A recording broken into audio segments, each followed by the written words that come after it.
Nobody prepares you for how a locked room full of grieving disciples would actually feel.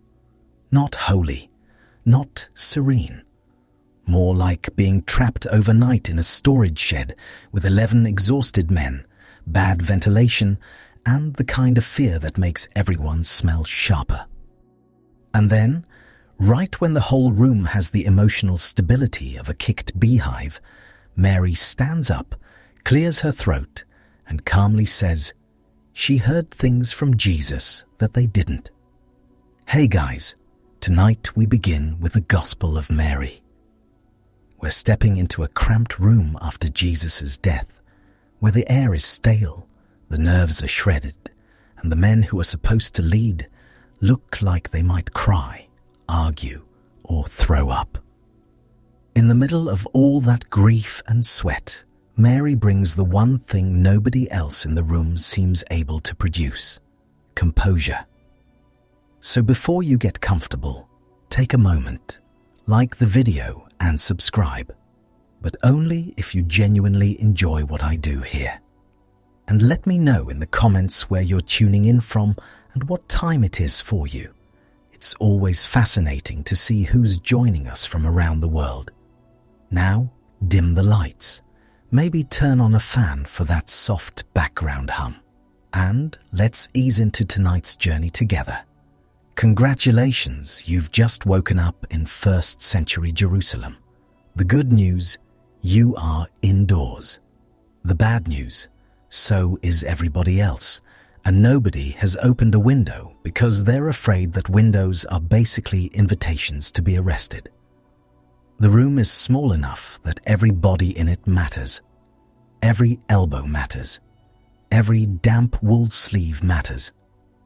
You are sharing air with too many frightened adults, and it has gone thick and used. The floor under you is hard, not pleasantly rustic, not charming, just hard in a way that travels straight into your hip and makes you miss mattresses you haven't invented yet. You slept badly, if that can even be called sleep.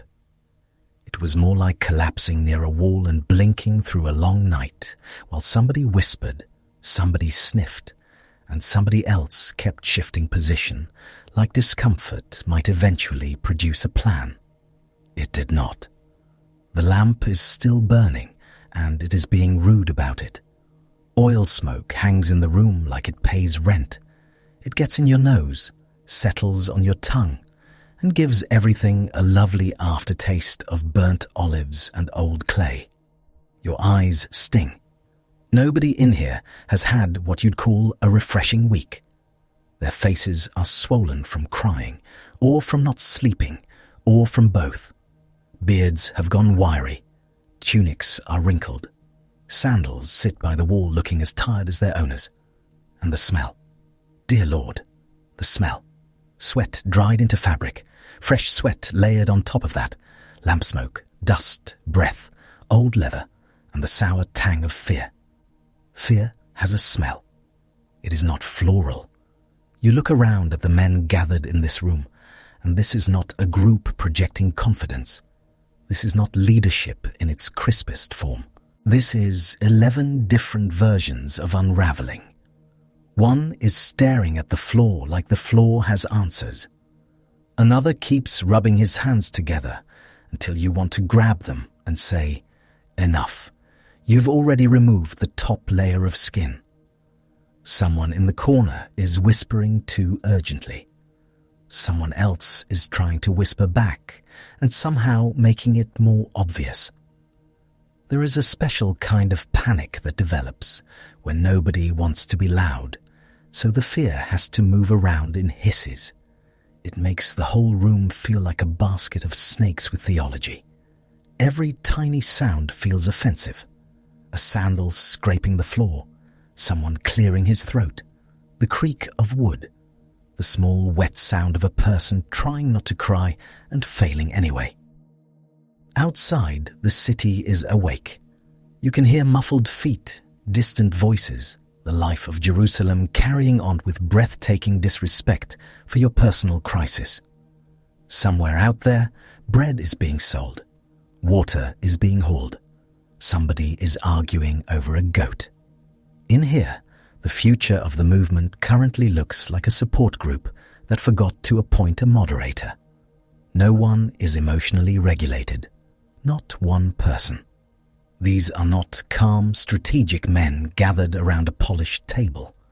These are frightened followers crammed onto a floor, carrying grief in their bodies like sacks of wet grain.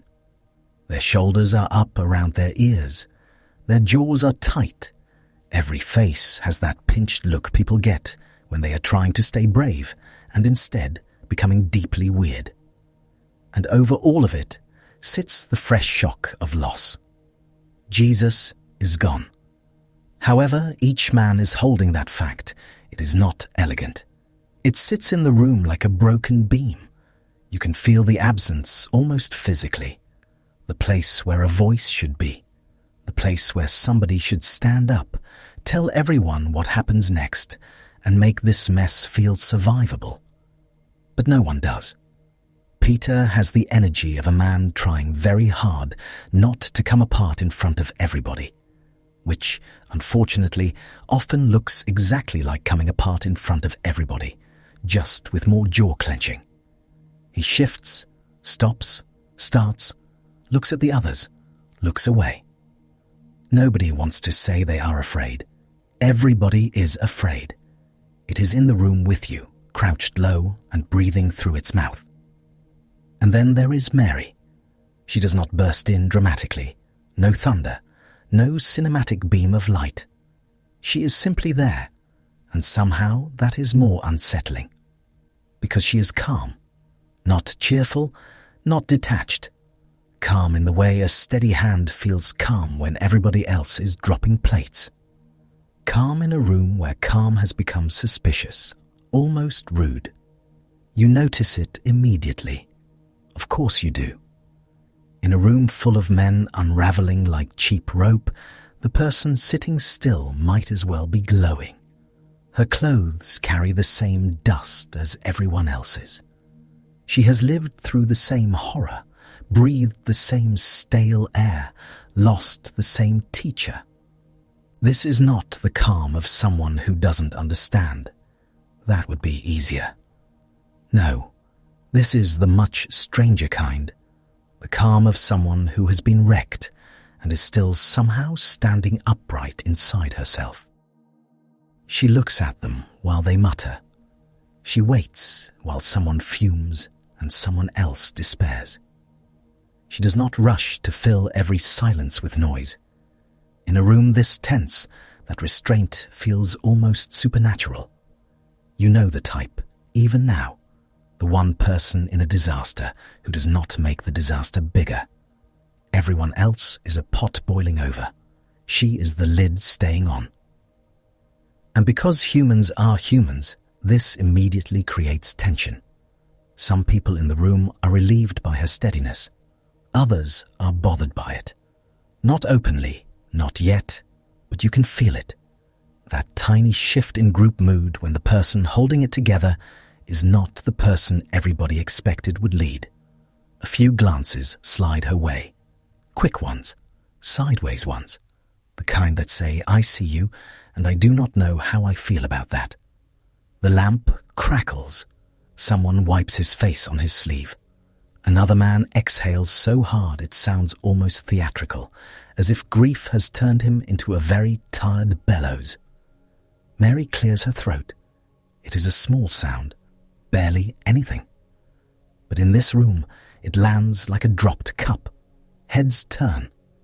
And there you are, on a hard floor in a locked room that smells like smoke, wool and collective panic, about to watch the least expected voice become the steadiest one in it. Not because the others are ready, not because the room is noble, but because sometimes the person who speaks with the most clarity is the one everybody else overlooked while they were busy falling apart.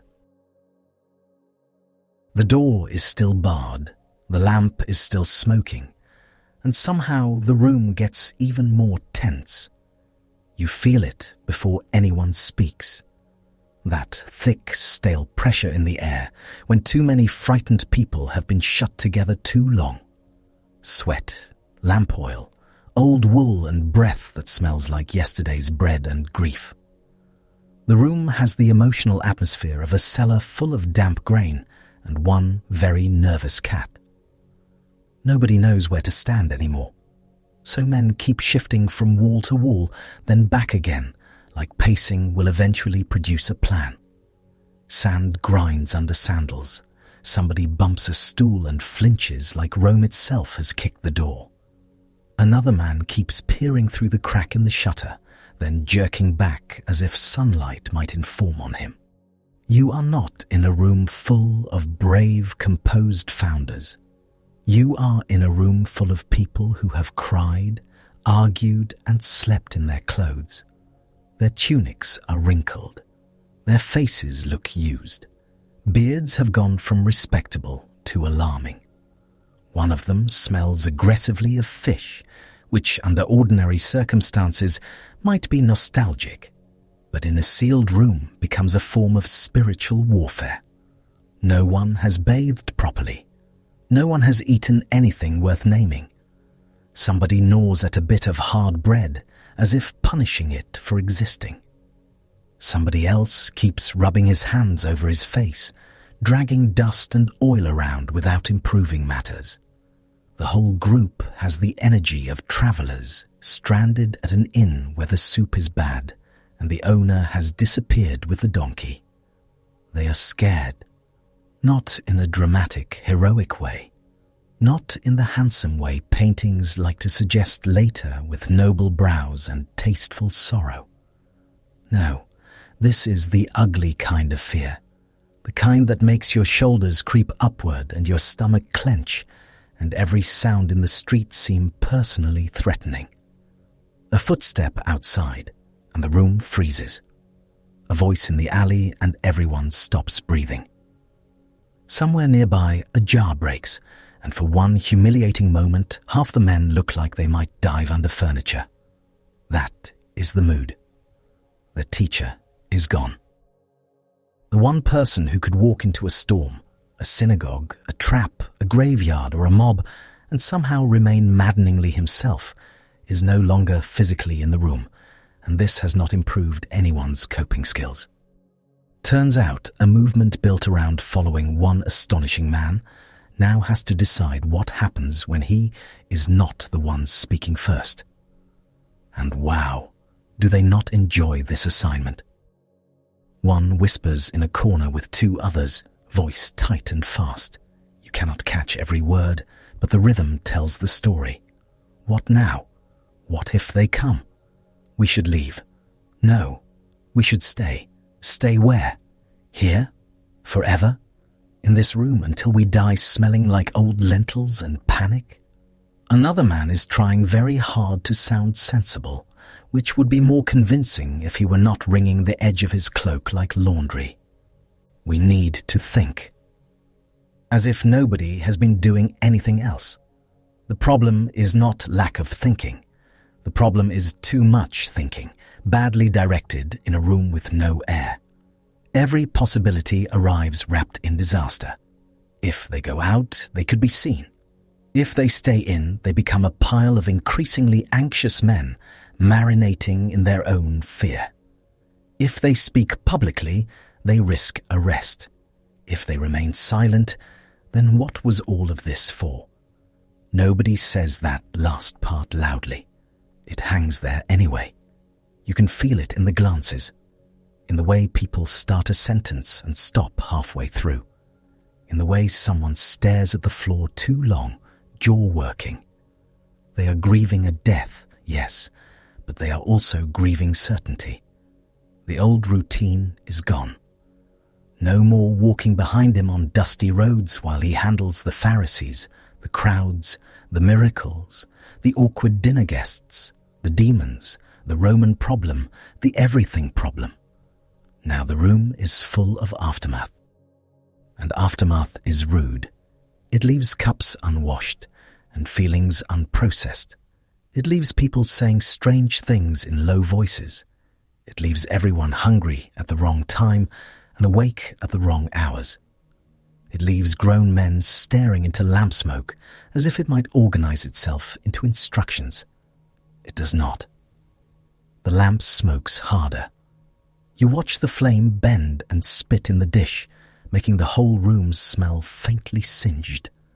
The olive oil is poor quality. Of course it is. Why would anything in this room be functioning at premium level? The smoke crawls upward, blackening the ceiling and irritating everybody equally. Someone coughs. Someone else snaps at him to be quiet. He snaps back that coughing is not a conspiracy. So now, in addition to grief, fear, and uncertain leadership, you also have petty indoor bickering, ancient holiness, everybody, really glamorous stuff, future saints, present disaster, and the names in the room do not help. Some of these men will one day be remembered with halos, frescoes, feast days, and architecture. At this moment, they are sweaty, exhausted, and one bad comment away from a group argument. It is honestly comforting. Terrible, but comforting. They are not marble statues. They are human beings trapped in a very bad week. Peter is there with all the force of a man whose emotions arrive before his sentences. You can feel him trying not to come apart. He paces, stops, starts again, runs a hand through his hair, looks toward the door, then away from it. His face has that wrecked, sleepless look of somebody replaying old moments and not enjoying the highlights reel. He wants to lead. He also wants someone else to tell him how. That is a miserable combination. Like being handed a cart with one wheel missing and told to deliver grain uphill before noon. Every instinct in him lunges toward action, but action toward what? Go preach? To whom?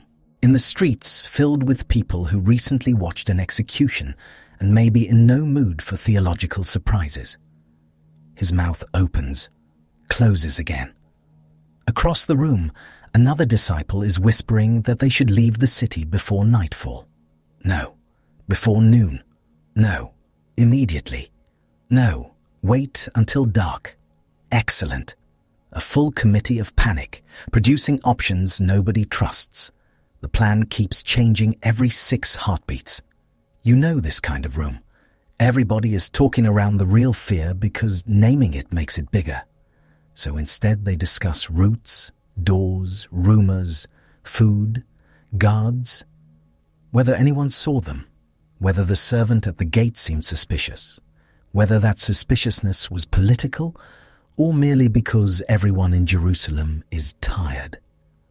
They are trying to manage catastrophe through logistics. It is not going well.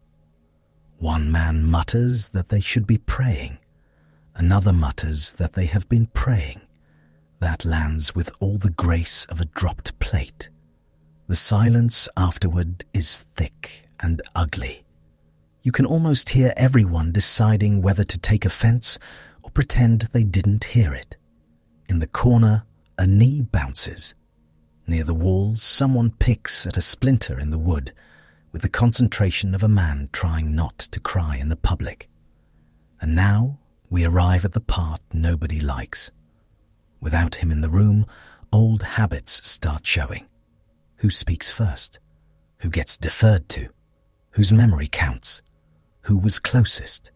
Who understood more? Nobody says it in those clean terms, of course. Human beings rarely package their insecurity so neatly. It comes out sideways, in interruptions, in defensive little remarks, in the weirdly sharp tone people use when they are one comment away from a complete unraveling. The room begins to divide into knots of worry. 2 by the shutter, 3 near the far wall, 1 sitting with his back against a pillar staring at nothing. Another crouched by the lamp, as if proximity to fire might help him think. Cloaks drag in dust, toes tap, Someone's stomach growls loud enough to be embarrassing. Nobody laughs. Not yet. Then Mary speaks. She does not do it with drama.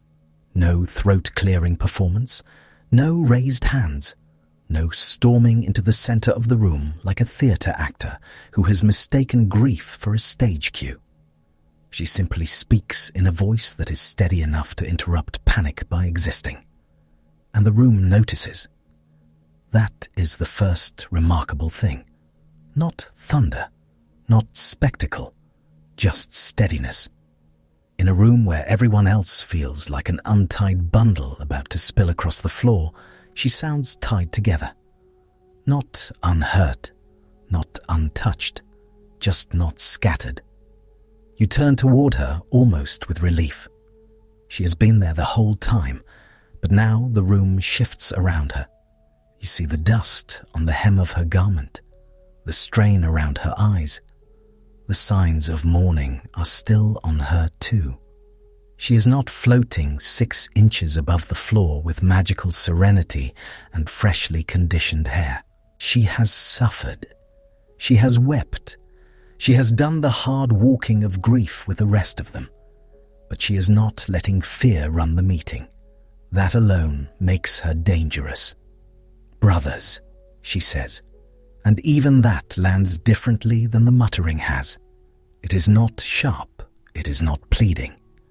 It is the tone of somebody refusing to let a room full of adults become a sack of terrified ferrets. Do not weep, do not grieve, do not be irresolute. Irresolute. What a devastatingly polite way to describe whatever this is. Because yes, they are grieving. Their sorrow is real. But layered on top of it now is that wobbling, indecisive, loose-jointed panic that makes people forget who they are. One man wants to hide. One wants to run. One wants to issue declarations. One seems prepared to stare into the corner until the end of time. Mary names the wobble for what it is and declines to join it. The room stills. Not completely. A fearful room does not transform in one sentence. But something changes. The air that was all jagged edges and muttering now has one clear line running through it. People look at her. Even the ones who may not enjoy taking comfort from her look at her because she is the only person currently making sense. You can almost feel the social awkwardness sweating through the walls, because this is not how many of them expected the scene to go. The men who followed him, argued with him, learned from him, slept in the dust beside him, watched him die, hid in terror, and now cannot seem to hold a straight line between them, are being steadied by Mary. Not by committee, not by whoever has the loudest voice, by Mary. A few faces soften, a few tighten. One of the men shifts his weight with that tiny, unmistakable movement people make when something threatens the furniture arrangement in their head. Another avoids her eyes entirely, which is the ancient version of pretending to check your phone. Peter stops pacing. That alone is impressive. Mary goes on, and her words do not deny the horror of what has happened. She does not serve the room cheap comfort, the stale religious kind that says everything is fine when everybody can plainly smell that it is not fine. The room smells like smoke, fear, and men who have been emotionally concussed. She knows that. Everyone knows that. What she offers instead is backbone, a reason not to dissolve. She reminds them of his presence, of his peace, of the fact that fear does not get to decide what they become next. The words move through the room like someone opening a shutter, just enough to let in actual air. Not much, just enough to keep the place from becoming unlivable. You watch shoulders drop by a fraction. A fraction is enough. One man lets out a breath he has apparently been storing since yesterday. Another stops, scrubbing his face with both hands. The disciple in the corner looks up. Even the lamp seems less insulting for a moment, though that may be generous. It still smells like burning olives and disappointment. Mary does not rush. That matters too. The men have been speaking in bursts, as if speed could outrun dread. She speaks like a person who believes truth can stand still and still be true. Every sentence lands cleanly. No frantic over-explaining. No spiraling. She is not arguing with fear on fear's terms. She is simply refusing to hand it the room. That is authority before anybody calls it that. Not volume. Weight. Not noise. Center. You can sense everyone feeling it before they are ready to admit it. The room had been full of motion with no direction, like chickens trying to organize a naval campaign. Now there is a point around which the panic starts to settle. Not vanish. Settle. Big difference. Fear is still present. Rome is still outside. The streets are still dangerous. Doors still need bars. The future has not become tidy. But the room is no longer leaderless. That is new. And because human beings are human beings, the relief and the discomfort arrive together. Some of them are grateful, desperately so. A steady voice in the wreckage feels like water after salt. Others are grateful in the irritated way people get when the help they needed comes from the person they were not prepared to credit. Again, awkward. You see it in the glances exchanged across the room, in the slight pause before anyone answers her, in the way one man folds his arms, then unfolds them, realizing too late that he looks defensive. Nobody has the energy for a confrontation yet. They are still too tired for full-scale offense, but the room has noticed the shift. Mary has become the adult in the room. And once that happens, you cannot unhappen it. She tells them to praise, and even that feels almost absurd at first. Praise? In this room? With this smell? With everyone looking like laundry left out in weather? But she says it anyway, because despair narrows a room until all you can see is the inside of your own terror. Praise pushes the walls back, not by denying danger, by refusing to let danger become the only fact. Slowly, the men begin to listen as if listening might save them from themselves. It just might. The muttering stops. The corner conferences break apart. Peter's hands go still at his sides. A man near the door sits down heavily on a stool, finally admitting he is exhausted. Someone wipes his eyes with the heel of his palm and does not bother pretending it is only smoke. The room is still poor, still hot, still close, still pungent with lamp soot, unwashed fabric, and the lingering sour edge of fear. Outside, Jerusalem continues being Jerusalem, all stone alleys and gossip and danger and people buying onions while history convulses. But inside, under the low ceiling and the rude little lamp, a first spark catches. Not resurrection this time. Authority. Not the polished kind with a chair and a title and men announcing it at the door. The raw kind. The kind that appears because everyone else is fraying and one person remains whole enough to gather the pieces. The kind that does not ask permission from the room before becoming obvious. And the room, whether it likes it or not, begins to turn toward her. That is how it starts. Not with applause, not with unanimous enlightenment. With a smoking lamp, a barred door, a room full of scared men who have absolutely lost the plot, and one woman who has not. And in that cramped, anxious space, where grief still sits heavy and the future still looks like trouble in sandals, the center of the room quietly shifts. Soon, someone is going to ask her to speak more plainly. Soon, what she carries will have to be said out loud. For now, though, the first miracle is smaller and almost more embarrassing. The panic does not win the room. Mary does. "Tell us," Peter says, and the room changes shape around the words. Not physically. The walls are still too close. The lamp is still smoking like it has personal grievances. The floor is still hard enough to make your hips file a formal complaint. But the air shifts. Every man in that room hears what he has just asked, and every one of them feels the danger of it a second later. Because asking is one thing, listening is another. You are close enough to see Peter's face in the bad lamplight. He is trying for steady. He almost gets there. His beard is uncombed, his eyes red-rimmed, and there is a damp half-moon of sweat darkening the collar of his tunic.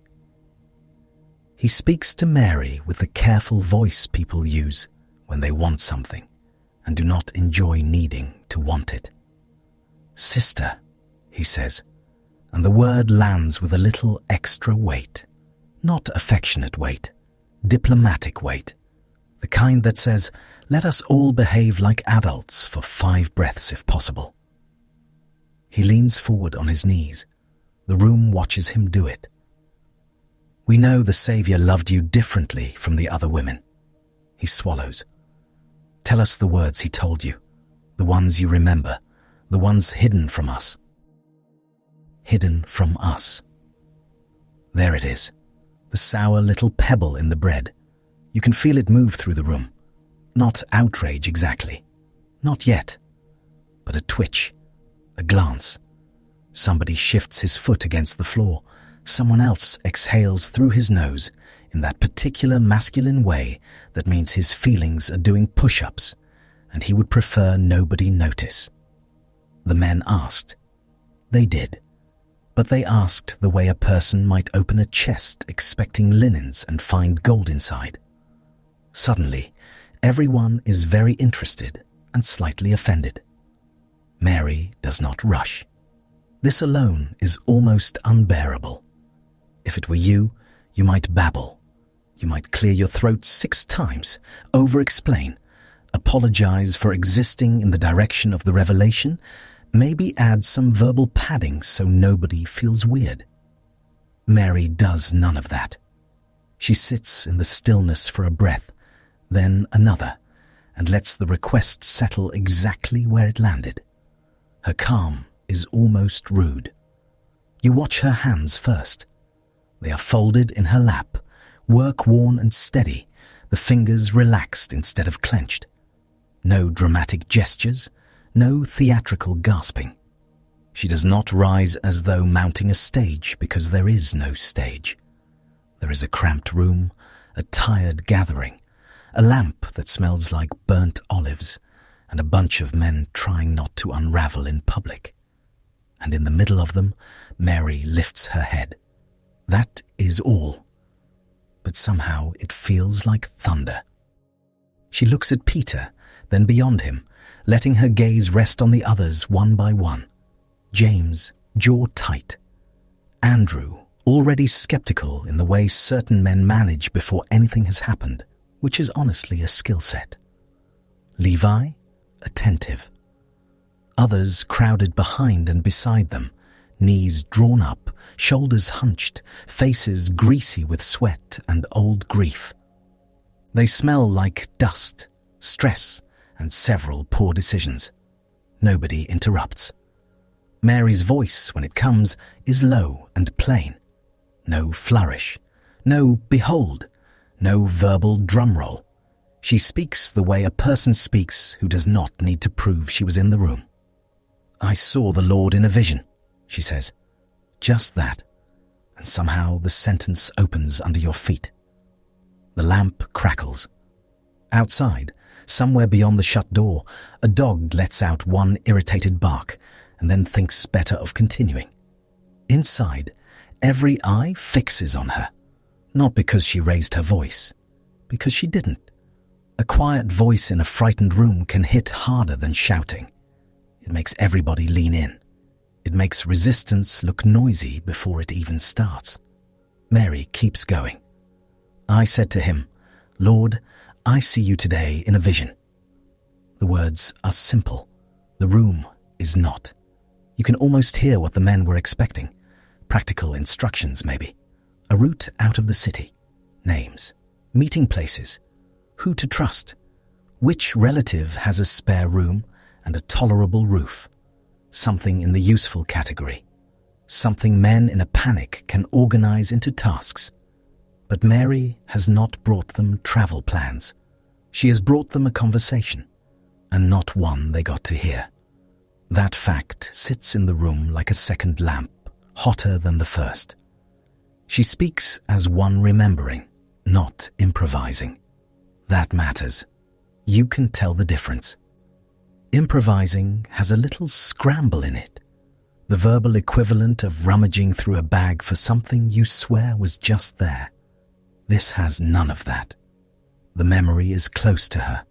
She reaches for it as though it is still warm. Then she gives them the first answer. He said to me, "Blessed are you for not wavering at the sight of me, for where the mind is, there is the treasure." No one moves for a heartbeat. Then several things happen at once, though quietly. Peter blinks as if that was not the sentence he ordered. Andrew's mouth shifts a fraction to one side. Levi lowers his eyes, listening harder. One of the others scratches at his beard and stops halfway, hand still hovering there, like it forgot its assignment. You feel the little internal collisions around the room. Blessed are you. Not wavering. The mind, treasure. Not exactly a military briefing, not even close. Mary does not stop to explain. She lets the words stand there in their own sandals. You, meanwhile, can feel the oddness of them settling in. The room is thick with fear. Arrest feels possible. Loss is still raw. Half these men look like they've been marinated in anxiety for 3 straight days. Their minds have been all over the place, sprinting through worst-case scenarios, tripping over grief, collapsing into dread, getting up and doing it again. And now Mary says he praised her for not wavering. That lands. It lands hard. Because everyone in the room knows they have, in fact, been wavering like laundry on a line in a storm. Peter's shoulders tighten, just slightly. The movement is small enough you would miss it if you blinked, but there it is. Mary does not aim the remark at him. She does not need to. Calm truth has a way of finding every bruise by itself. She goes on. I said to him, "Lord, now does the one who sees the vision see it through the soul or through the spirit?" There is a tiny pause after this. Tiny, but enough. It is the sort of pause that tells you she remembers not only the words, but the shape of the silence between them. The room leans in further. You can feel knees creak, linen rustle, someone breathing through his mouth, because the room has become too hot for proper respiration. Oil smoke stings your nose. A bead of sweat slides down somebody's temple and into his beard. Nobody wipes it away. Then Mary gives the answer. The Saviour answered, "One does not see through the soul, nor through the spirit, but through the mind, which is between the two. That is what sees the vision, and that is what..." She stops, not because she forgot, because the room itself seems to hit the edge of what it knows how to hold. This is the social earthquake right there. Not a shouted insult, not a thrown stool, not Peter standing up and pitching a fit before the appetizers. It is quieter than that, and therefore more unnerving. Mary is speaking with a composure that does not ask permission from the men around her. She is repeating words that move beyond practical survival and into the territory nobody can control with titles, volume, or a respectable beard. The mind between soul and spirit. You can almost watch that sentence fail to fit into several heads at once. James frowns into the floor. Andrew stares at Mary with the expression of a man who ordered lentil stew and has been served metaphysics. Peter's lips part, then close. Another disciple glances at the others, as if checking whether everyone else is also confused or whether this is a personal emergency. Levi remains very still. The stillness around Mary spreads. That is the part no one expected. A loud person is easy to resist. You roll your eyes, you mutter, you wait for them to tire themselves out. But a calm person speaking as though they have already stepped past your panic? That is harder, much harder. It is like trying to argue with a well. The well is not impressed. The well has water. You are just sweating near it. Mary's authority does not swagger. It settles. She is not trying to win the room in the usual ways. No raised chin, no wounded defensiveness, no speech about why they should respect her. She simply speaks as one entrusted. That kind of confidence can be deeply inconvenient to anyone who assumed authority would arrive wearing his face. The room knows this, even if nobody says it yet. Outside, the city keeps going with its usual terrible timing. Somewhere a cart rattles by over stone. Someone calls to a mule. A woman in a neighboring courtyard slaps dough onto the side of an oven with the efficient force of a person who has no patience for male spiritual crises before breakfast. The ordinary world goes on smelling like ash, bread, and animal breath. Inside, eternity has become awkward. Mary's eyes are clear in the lamp glow, not shiny with performance, not darting around to read the room. She already has the room. Or rather, the words do. They arrived before the men could build fences around them. That is why the atmosphere feels so fragile now. Everybody senses they are standing on the edge of something, and not the neat kind. Peter shifts again. He asked for hidden words. He got them. But hidden words are difficult guests. They do not wipe their feet. They come in trailing all kinds of dust, then sit at your table and rearrange the furniture of your mind without so much as a courtesy nod. You feel the unease building under the surface. Not full rebellion yet, more like the first bubbles in a pot. The room is trying to decide what category to put Mary in now. Comforter? Yes. Faithful follower? Certainly. Grieving disciple with an unexpectedly solid emotional spine? Absolutely. But teacher? Witness to private revelation? Mouthpiece for sayings the men themselves did not receive? Ah, there it is. That is where several nervous systems begin to itch. Mary keeps speaking anyway. The sound of her voice has none of their tension in it. That is what makes it so unsettling.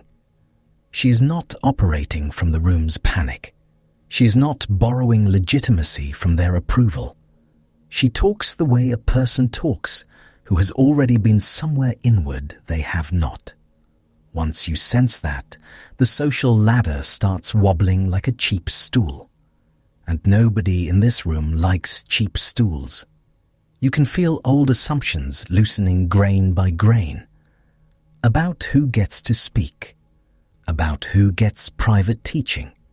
About who is supposed to carry the center when everyone else is making fear smell even worse than usual. The men have been looking for direction in each other's faces and finding mostly exhaustion. Then Mary opens her mouth and suddenly the center is not where they left it. It has moved. Not to the loudest man, not to the one with the broadest shoulders or the quickest opinion.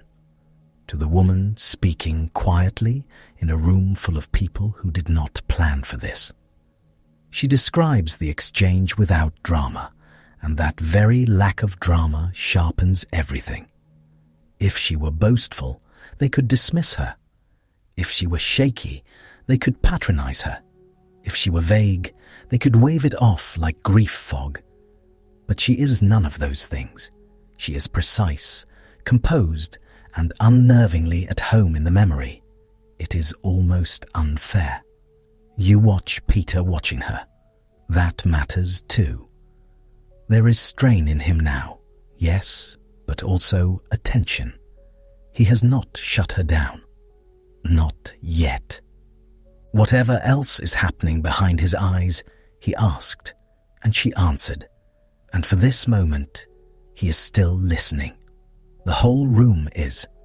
Suspicion has not yet turned into attack. It is merely gathering itself in corners like damp. And Mary, without hurrying, keeps the floor. The lamp flame gutters, then steadies. A thin ribbon of smoke climbs toward the ceiling and spreads there in a grey stain beside older smoke, older nights, older arguments. Your legs are going numb on the floor. The room smells stronger now, close and human and overheated. Sweat, oil, dust, that faint sourness of wool worn too long. Revelation, apparently, does not improve ventilation. But here you are, in a borrowed room, behind a shut door, while a woman says aloud what many of the men did not receive. She says it plainly, with a stillness that feels stronger than force. And every person listening knows, whether they admit it yet or not, that something irreversible has begun. A boundary has been crossed, not with a riot, with a voice. And now, in that hot little room, Mary moves deeper into the vision, towards stranger territory still, where the soul itself will have to rise past everything that claims to own it. The room is silent now, because this is no longer ordinary grief talk. This is Mary describing how a soul slips past the universe's worst gatekeepers. You feel the air change. Nobody coughs. Nobody shifts on the floor. Even the lamp seems to burn more carefully, as if it also wants to hear this properly and not get oil everywhere. Faces that were wrung out by fear a moment ago are now fixed on Mary, because she is talking about the part nobody in the room can verify and nobody can afford to dismiss. She speaks, and suddenly you are not in the cramped house anymore. You are elsewhere, not on a road, not in a courtyard, not in some tidy heavenly postcard with harps and clean robes and everybody floating around looking moisturized. No, you are in the strange upward passage of the soul, and it has the atmosphere of a night journey through a government building run by hostile spirits who hate their jobs and you personally.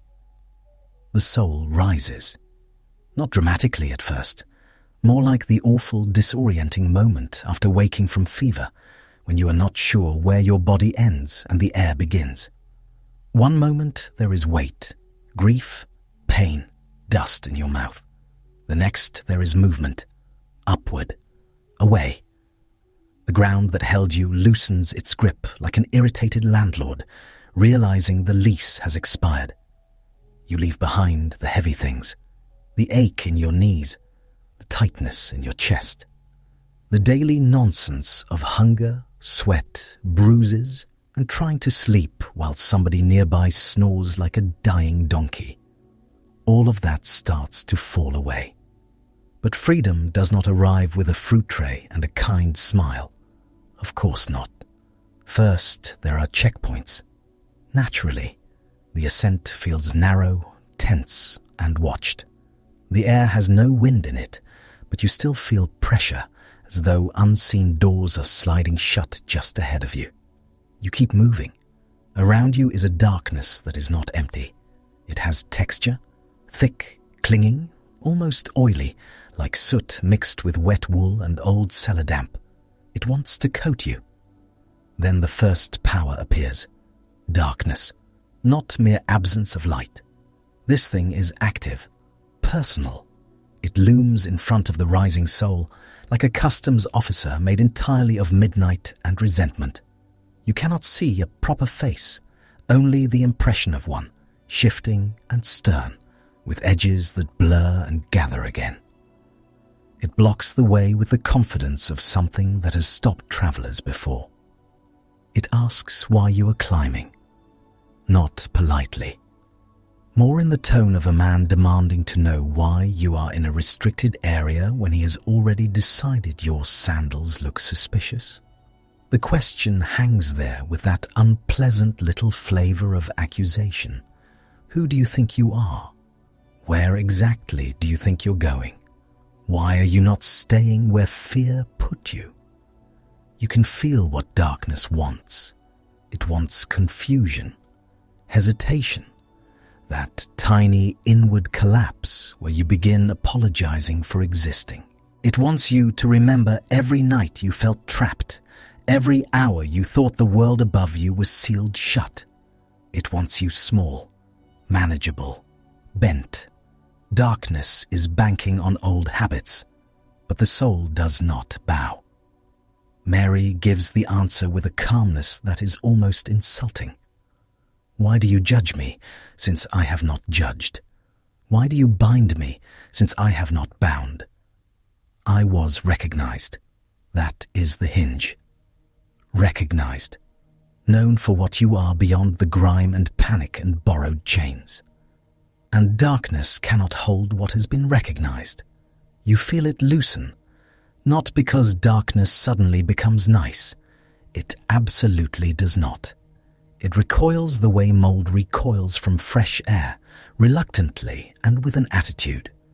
Its grip fails because the soul no longer mistakes it for the owner of the passage. That is the whole game.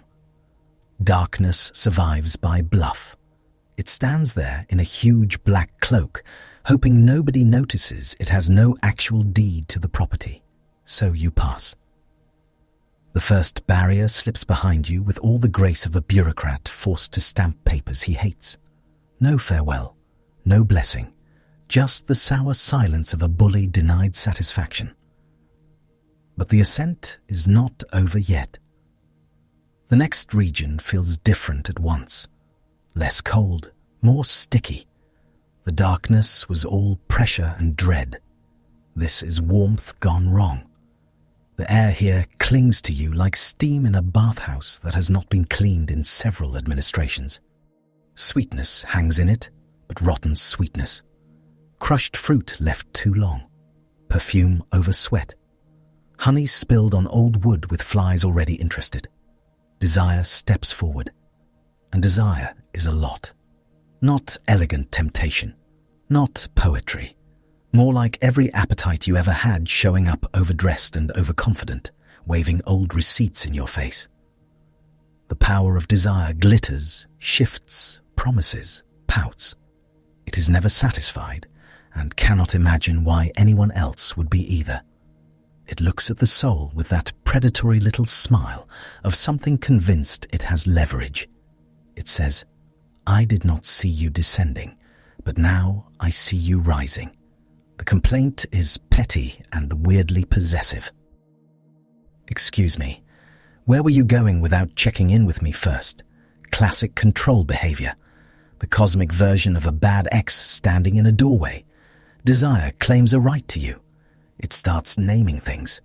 Body, longing, hunger, pleasure, grief twisted into craving, need dressed up as destiny. It gestures toward all the places in life where wanting made a person foolish. The night's desire had your ankle in its hand, the morning's after, the bargains, the shame, the endless, humiliating cycle of reaching, getting, and still feeling hollow enough to echo. You know the smell of this power. Everybody does. It smells like wine gone sour in the cup, lamp oil on skin, stale figs, crowded rooms, unwashed wool, and the heavy musk of people making bad decisions after sunset. It is the odor of wanting too much and sleeping too little. Desire has a whole economy built on the fear that emptiness will kill you unless you fill it immediately with something expensive, reckless, or sticky. But the soul answers it too. I did not see you as a garment. I did not know you as my owner. You did not bind me. That answer lands like cold water. Desire hates being told it was never the master. It can tempt. It can entangle. It can make an absolute circus of your inner life. But ownership is another matter. The soul is saying, you touched me. Yes. You troubled me. You distracted me. You made me stupid at times, like a man buying a third goat he absolutely cannot feed because the seller had good eyebrows. But you do not own me. And that matters more than almost anything, because desire's whole strategy is inflation. It takes passing urges and tries to crown them king. It takes bodily need and says, this is your identity now. It takes pain and says, solve it fast, badly if necessary. It takes loneliness and starts suggesting truly ridiculous plans. The soul refuses all of it, refuses the crown, the lie, the panic purchase. So desire falters. Its shimmer flickers. The sweetness in the air turns rank. For a moment, the whole power looks cheap, like gold leaf peeling off rotten wood. Then it falls back, still muttering, still offended, but unable to keep the soul from rising past it. You move upward again. By now, the room around Mary must feel very far away to the men listening. You can almost sense them sitting there in that smoky air, trying not to reveal too much with their faces. Because this journey is not about swords or speeches or public honor. It is inward, hidden, a map of freedom that cannot be controlled by whoever talks loudest near the lamp. And now comes the worst one, ignorance. Darkness was frightening. Desire was exhausting. Ignorance is infuriating. The space around this power feels grey and stale, like a storage room full of damp scrolls, old breath, and assumptions nobody has bothered to question for centuries. The air is thick with dust. Not the honest dust of roads and work. This is indoor dust. Neglected dust. Dust that has settled on shelves of bad ideas and thinks itself established tradition. Ignorance confronts the soul with authority it does not deserve. It asks, where are you going? You who belong to wickedness. It accuses with the smug certainty of a clerk who has misfiled your existence and now plans to defend the error until sunset. It loves labels, loves categories, loves telling beings what they are while never once actually seeing them. Ignorance is not simple stupidity. That would almost be refreshing. No, this is the power that mistakes confusion for certainty and habit for truth. It wraps itself in official tone.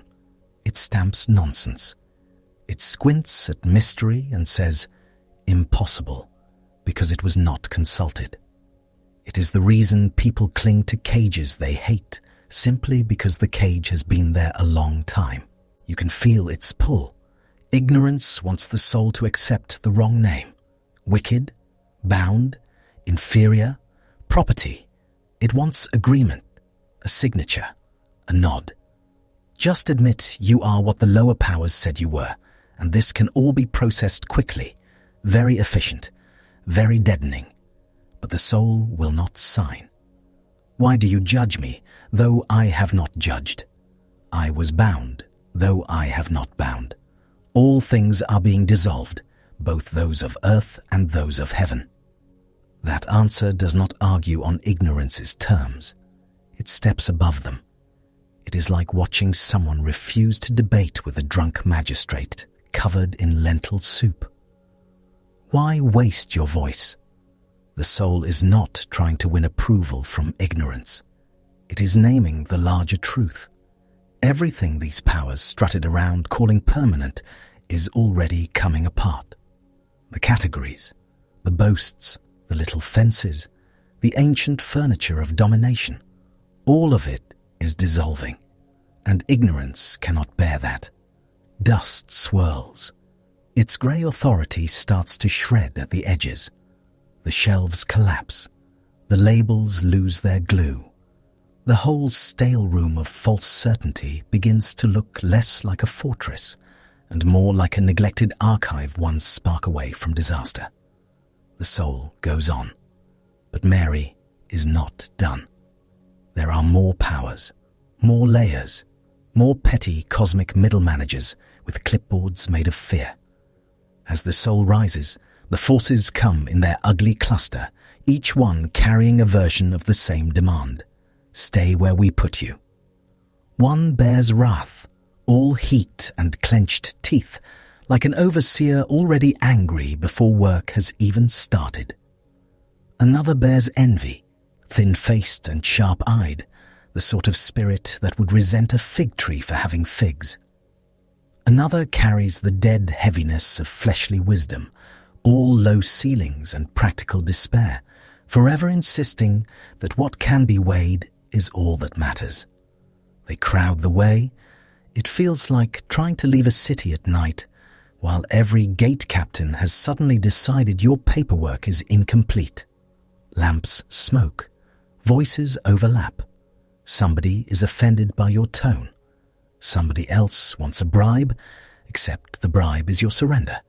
Every power has one more accusation, one more claim, one more damp little hand reaching for your sleeve.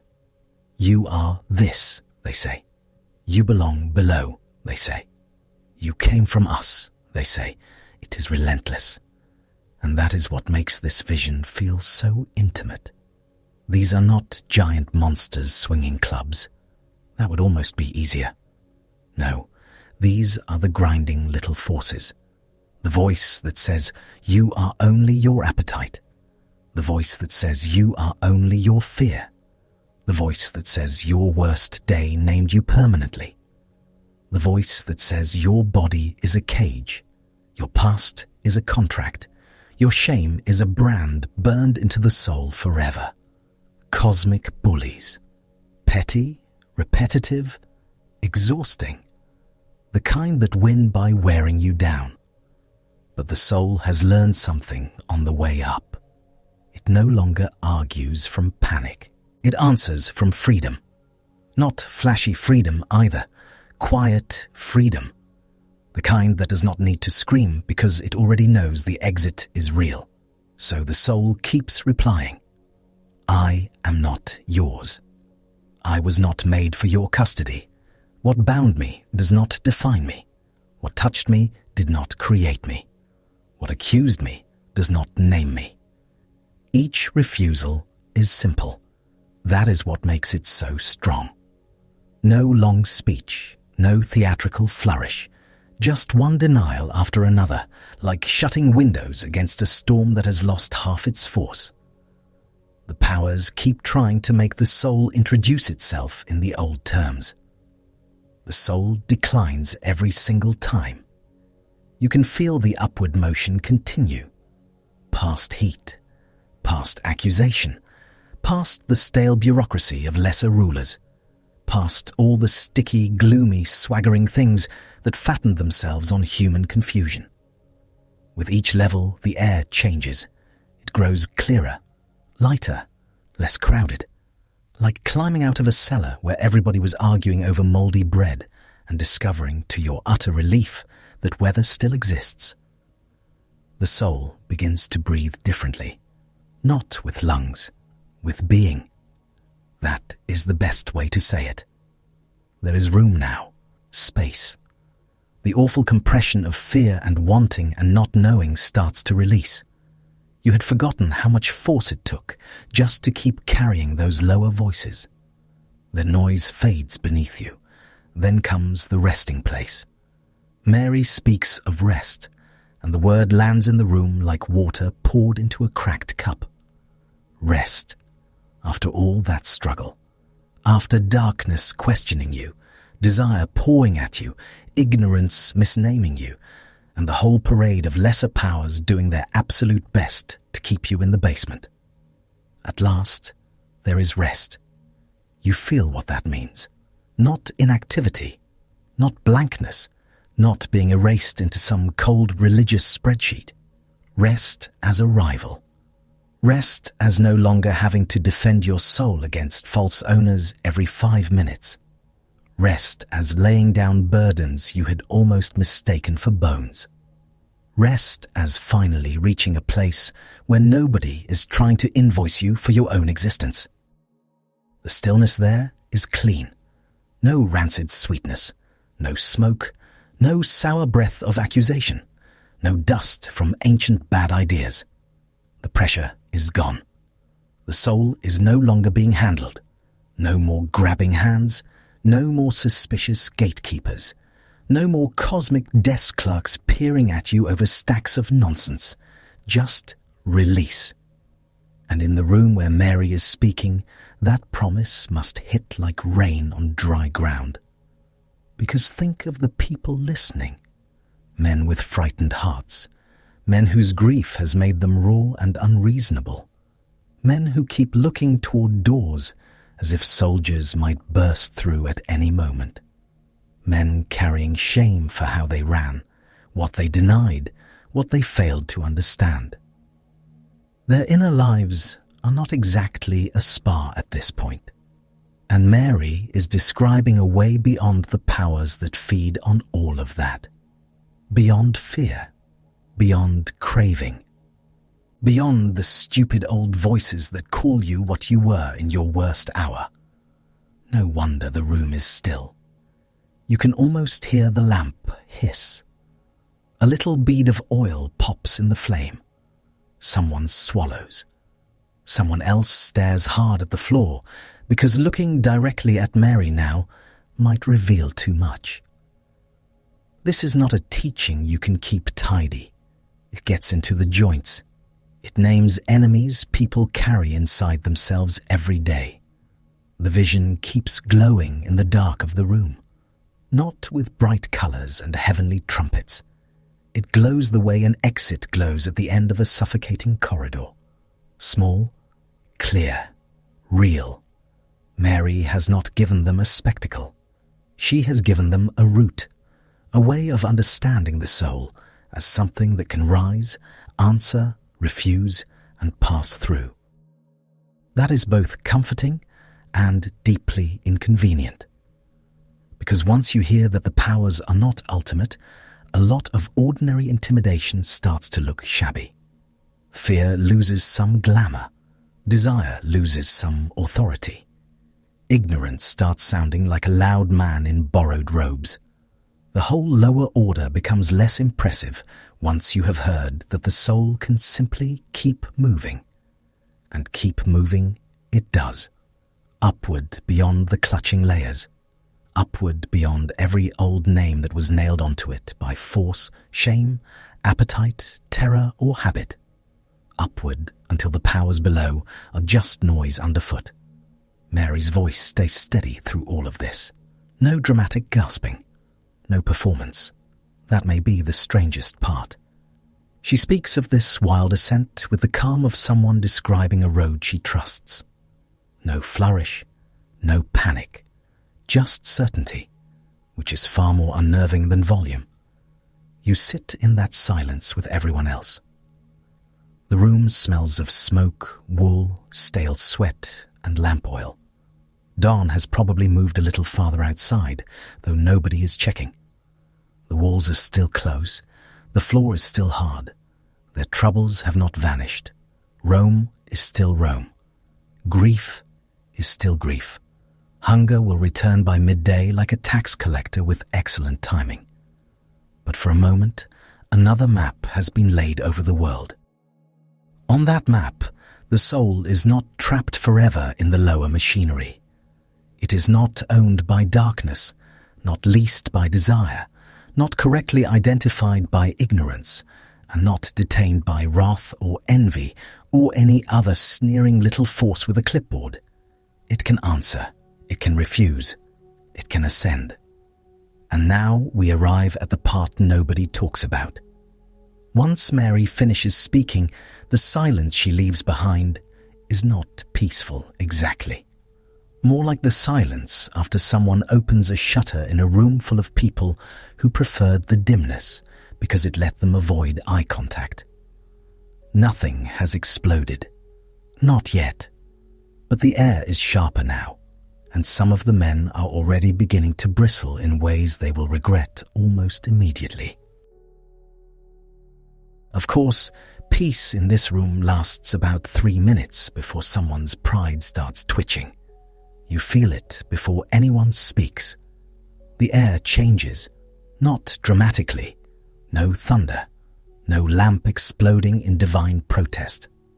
Just that small, miserable shift when a room goes from stunned silence to wounded male opinion. Shoulders tighten. Someone clears his throat like he's preparing to bless the gathering, but really, he's about to make it weird. And make it weird he does. Mary has finished speaking. The vision still seems to hang in the room like smoke after a pan catches fire. You can almost feel the outline of it pressing against the walls. The soul rising, the powers snapping at it, that fierce refusal to belong to the things that shrink and bind and shame. For one bright moment, everyone had to sit inside something larger than themselves. That moment is now under attack. Andrew goes first, which somehow feels exactly right. There is always one person who hears a strange and difficult thing and immediately turns into customer service for orthodoxy. He shifts where he sits, tugging at the edge of his robe, face pinched. He has the look of a man who has bitten into a date expecting sweetness and found a pit the size of a pebble. He does not like this. You can see it in the way he avoids looking directly at Mary. He looks instead at the floor, the lamp, somebody's knees, the wall, anywhere but her. Because if he looks at her while saying what he plans to say, it might feel too much like arguing with the only calm person in a room full of emotional laundry left damp too long. His voice comes out careful at first. Too careful. That sort of careful that means something rude is being wrapped in respectable cloth before presentation. The ancient equivalent of, with all due respect, followed immediately by something with very little respect attached to it. He says he does not believe the teacher said these things. Not like that. Not these ideas. Not this version. It lands in the room with the soft ugliness of spilled oil. Nobody mistakes what he means. He is not simply confused. Confusion sounds different. Confusion asks. This does not ask. This pushes back. This takes the vision Mary has just laid out, with all its mystery and force, and wrinkles its nose at it like milk left in the sun. You can almost hear the thought underneath it. That sounds odd, and if it sounds odd to me, perhaps it should stop. Ancient Heresy Review Committee. Population, 1 annoyed fisherman. A few of the others stir at that. One rubs his beard. Another stares at the lamp flame as if hoping it will offer an easier topic, perhaps weather or bread. But nobody leaps to Mary's defense yet. They do what people often do when tension enters a room wearing muddy sandals. They freeze and hope someone else will clean it up. Mary does not lunge. That matters. She does not raise her voice or slap the floor or demand respect. She sits there with the steadiness of someone who has already walked through grief and is not especially frightened by a bad reaction. You can feel the quiet around her. Not weakness, not retreat. More like a deep well in summer. The kind you lower a bucket into and keep lowering. Andrew, meanwhile, has found his rhythm now, and unfortunately, his rhythm is objection. He says these teachings are strange. He says they are different. He says they do not sound like the things they have all heard before. Which, again, is a very polished way of saying, I dislike this and would like it removed from the meeting. If he had a clipboard, he would be holding it hard enough to split the wood. The room gets hotter. Or maybe that is just embarrassment radiating off human bodies in close quarters. Too many men in one enclosed space, all carrying fear, pride, and the after effects of poor sleep. The lamp smoke has gone sour. The rush mats under your feet smell like dust, feet, and old reed. Somewhere in the corner, a cloak that should have been aired out yesterday is making its own theological contribution.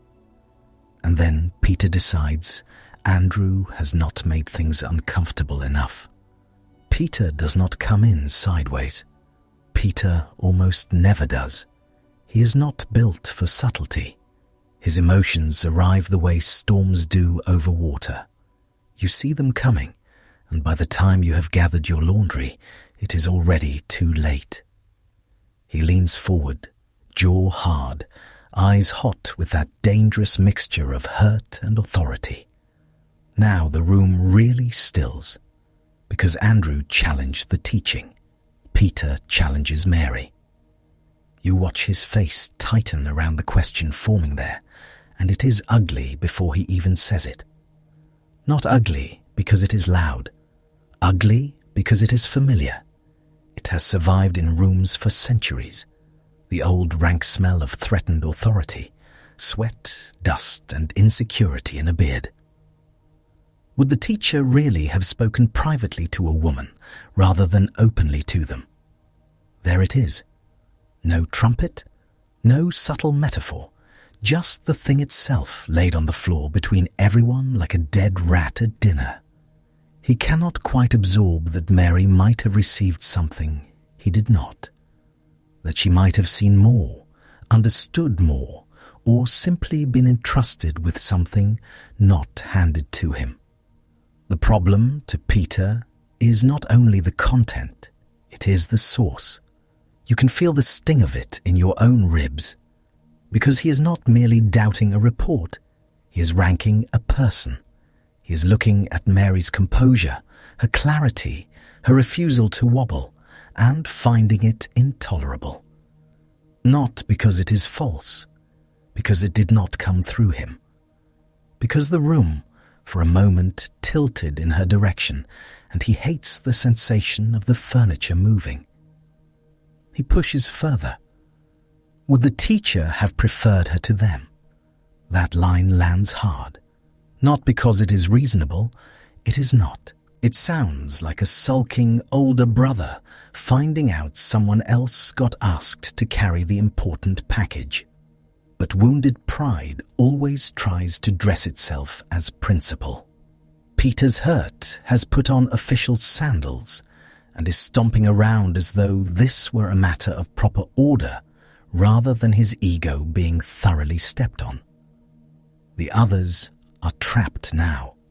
You see it in their faces. Nobody enjoys this. Even the men who share Peter's discomfort do not seem thrilled to hear it spoken so nakedly. There is a difference between carrying assumptions in your chest and hearing them dragged out into open air where they start to smell. And this smells. Sour breath, hot wool, stale oil, and the unmistakable odor of someone insisting the pecking order matters more than the revelation. Mary starts to cry. Not dramatically, not as performance. No collapsed heap, no theatrical gasping. Just tears, sudden and human. The kind that come when grief and insult hit the same bruised place. You can imagine how exhausted she is already. She has held this room together. She has spoken when others folded in on themselves. She has offered comfort, vision, courage, direction. And now this. Now she has to sit while one man questions her memory and another questions whether she should be worth hearing in the first place. It is the spiritual equivalent of cooking a full meal for a house full of mourners and having someone sniff the stew and ask whether you even belong in the kitchen. Appalling behavior. 0 stars. Would not host again. Her tears make the room even more unbearable, because now Peter's challenge is no longer just abstract disagreement. It has become personal enough to draw blood. Not literal blood, just the other kind, the kind that leaks out through the eyes. You can almost feel some of the men shrinking from it. Not out of noble repentance, necessarily. More because nobody likes seeing the cost of their words when it shows up immediately in another person's face. Mary speaks through it. You hear no panic in her voice, only hurt. She asks whether they think she invented all of this in her heart, whether she is lying about the teacher, whether she made it up. The questions are simple, and that makes them worse. No long defense, no grand speech, just the naked shape of the insult held up where everybody can see it. Do you think I am deceiving you? That sits there. Nobody answers right away, because what can they say? Peter has effectively accused her of exactly that. Either she is deluded, dishonest, or unacceptable as a vessel. There are not many flattering options on offer. The lamp flickers. Someone's knee cracks as he shifts. Outside, a dog barks once and then thinks better of it. Inside, the silence has the texture of damp cloth. And now we arrive at the part nobody talks about enough. The man who finally cannot stand the nonsense. Levi speaks. Bless Levi, honestly.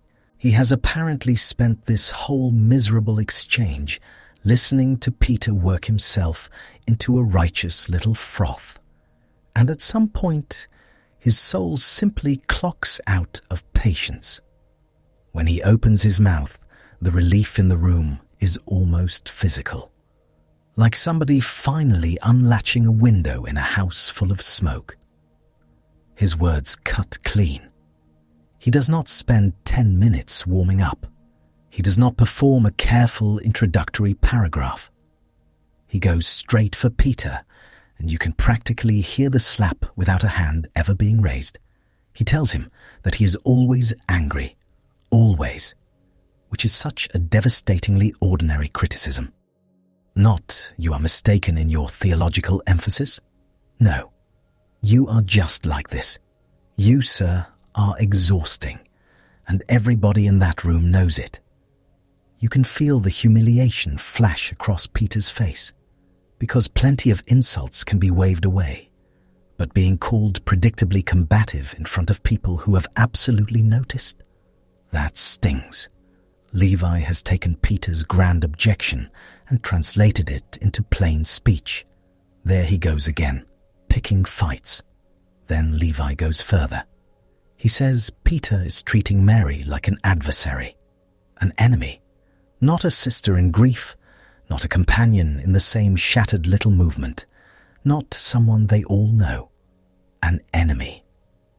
He names the ugliness for what it is, and once named, it gets harder to pretend this is all about noble caution.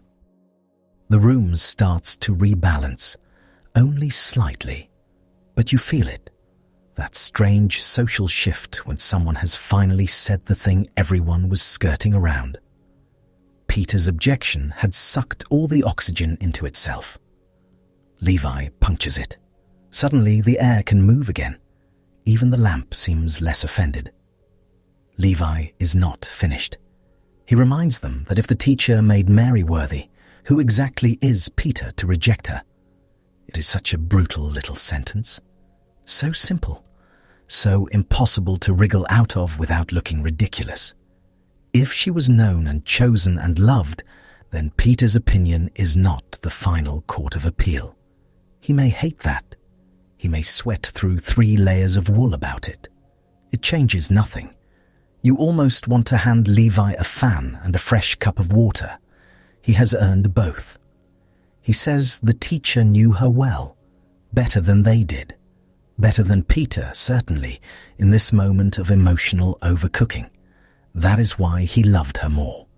And whether that means affection, esteem, trust, or some blend of all three, the effect in the room is immediate. Peter has built his challenge on status. Levi answers with intimacy and recognition, not who sat nearest the front, who was truly seen. That is harder to fight, especially because Mary's steadiness has already proved it. You look at her sitting there, tears drying on her face, and there is no trace of manipulation in her. No gloating, no scramble for power. She is not campaigning. She is not auditioning for leadership with a glossy smile and a slogan. She is simply carrying what she was given. The men objecting look far less secure than the woman they are trying to diminish. That contrast is doing a lot of work. Levi presses them to be ashamed of themselves, though probably in words with more bite and fewer modern workplace implications. Still, the energy is there. Gentlemen, place. You have just heard a revelation about the soul's freedom, and your immediate response is to throw a fit about who got invited to the briefing. This is embarrassing for everybody. He tells them to put on the true human being. A strange phrase, a beautiful one. In the room, though, it does not float off into abstraction. It lands like a command to stop acting so small. Stop clawing at rank. Stop guarding your bruised little territory like alley cats around a fish head. Be changed. Be larger than this. Be the kind of people who can hear truth without needing it to arrive in your preferred packaging. Then he tells them to go. Preach. Move. Carry the message. Stop circling this argument like flies over a bowl. There is work to do, and this room has held enough fear, enough grief, enough ego for one season. The movement cannot stay crouched here forever, trapped in stale air and repetitive masculine distress. At some point, somebody has to stand up, open the door, and use the courage they've been talking about. For a moment, no one moves. Of course they don't. People rarely leap into maturity with elegant speed. Usually there is a pause first, a lot of blinking, some internal rearranging, maybe a faint awareness that they have all just watched their own pettiness get dragged into daylight and do poorly there. The floor creaks under shifting weight. A sleeve brushes stone. Breath goes in and out.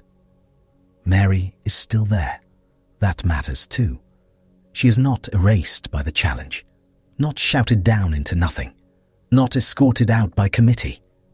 She remains even after tears, even after insult, even after Peter's little hierarchy crisis and Andrew's suspicious frown. Her voice has been spoken in the room now. It cannot be unsaid. Once heard, it keeps living in the air. That is often what threatened people cannot stand. Not merely that someone spoke, that the speaking worked. The soul's ascent is still there between them. Those powers she named are still lurking in the edges of thought, still trying to persuade human beings that they belong to fear, desire, ignorance, wrath.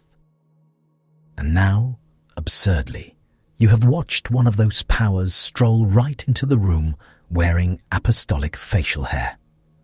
Threatened authority is never as glamorous as it thinks it is. Most of the time, it just sounds petulant and looks sweaty. But Levi's answer stays too. And with that answer, the room does not become perfect. Let us not pretend. Nobody suddenly glows. Peter does not transform into a supportive seminar participant with excellent listening skills. Andrew does not clap and ask for notes. Human beings remain very much human, with all the friction, vanity, tenderness, and nerve that entails. Still, something has been decided. Mary will not be reduced to a rumour in her own presence. Her witness stands. Her tears stand with it. Levi's defence stands beside both, like a post hammered into uncertain ground. The room may wobble all it likes. There is enough now to hold. Soon they will have to leave this place. Soon sandals will scrape thresholds, doors will open, streets will be faced. The message will move out into a world that smells of ovens, animals, dust, sea salt, sweat, and imperial nonsense. But before any of that, this had to happen. The little domestic disaster, the backlash, the bruised egos, the appalling question, the necessary answer. Because holy movements do not float above ordinary human insecurity. They drag it along with them like a cart with one bad wheel. And still, somehow, they move. In the dim room, with lamp smoke thinning and morning leaning harder against the walls, you can feel the arguments settling into memory, not resolved so much as carried. Mary remains. Levi's words remain. Peter's anger remains too, though smaller now, less majestic than he probably intended. The whole thing sits there in the stale air like the aftermath of a family dinner nobody will ever summarize accurately. And then, at last, the room begins to change. Not all at once. Just enough. Enough for people to rise. Enough for feet to shift. Enough for the next part to begin. 300 years pass. The smell does not improve. You leave that cold morning behind and step into the long, weird afterlife of Mary's words. Not the glorious part with trumpets and polished gold boxes. The other part. The part with dust, arguments, damp shelves, lazy copyists, brittle pages, and jars shoved into corners like somebody meant to sort them out later, and then absolutely did not. This is how holy writings survive, which is frankly rude. You want survival to look noble. You want solemn guardians in clean robes, carrying precious books with tears in their eyes and perfect posture. What you get is sweat, ink stains, moth damage, storage problems, and a monk with back pain squinting at a page in bad light, trying not to sneeze on eternity. The room is dry enough to chap your lips. You sit cross-legged on a reed mat with papyrus spread before you, and the stuff feels one cough away from becoming confetti. It crackles under your fingers. The fibers lift at the edges. One corner is already chewed by something tiny and disrespectful. Nearby, a little dish of ink smells sharp and sour, and the rush pen in your hand has all the precision of a small wet broom. You copy carefully anyway, line after line, breath held, shoulders tight, trying to preserve words that keep slipping through history's fingers. You know how easily a page disappears. A lamp tips, a wall leaks, a storage chest gets raided for scrap. Somebody decides one book matters more than another. Somebody's goat wanders where no goat should ever be allowed, which in the ancient world is basically everywhere. And Mary's Gospel is not exactly receiving the deluxe treatment. You can feel that almost immediately.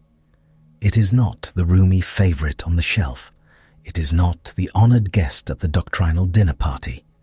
It is the one people keep side-eyeing over stale bread, like, are we really passing this around? It survives, but in that tense, uncomfortable way, a person survives a family gathering after saying something completely correct and socially devastating. The pages themselves look tired. You have seen fresher fish. They are copied in a language already carrying another language inside it. One voice wrapped awkwardly in another, like a traveller wearing borrowed sandals that do not quite fit. Earlier hands passed it along before you. Earlier mouths read it aloud.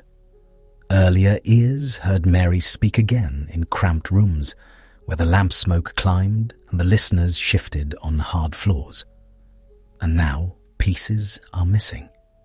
Not because the missing parts are romantic, they are annoying, deeply, personally annoying. You unroll the manuscript, and there it is, a gap where the opening should be, a wound right at the front. The beginning has gone wandering. Several pages later, another break, more torn away. The story jerks forward with that awful feeling of arriving late to an argument and hearing only the juicy middle. You want to yell at everyone involved. Who stored this? Who folded it badly? Who let damp creep in? Who thought, yes, this fragile papyrus that contains a contested spiritual revelation should definitely be kept in conditions identical to a haunted broom closet? Ancient preservation can be very, I put it somewhere safe, which usually means it vanished for 1,000 years. Still, enough remains to sting. That is the irritating miracle. Mary's voice comes through damaged, but not softened. Time gnawed the edges, sand scoured it, mold took little bites, whole leaves went missing. Yet what survives still has enough backbone to make people shift in their seats. You can feel it in the way the words keep moving.